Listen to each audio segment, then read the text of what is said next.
స్వచ్ఛ భారత్ కోసం చేయి కలపరా, పరిసరాల పరిశుభ్రత చేసి చూపరా, ఒక్క నీటి బొట్టు ఒడిసి పట్టరా, ఇంకుడు గుంతలు త్రవ్వి బాట చూపరా.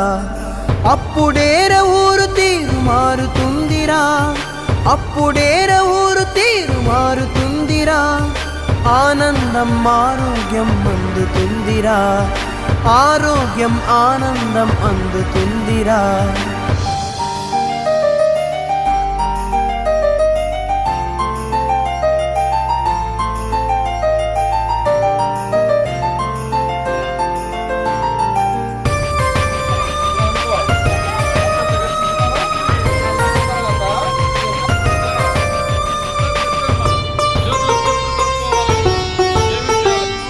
ఆడపడుచు కవమానం ఆరు బయట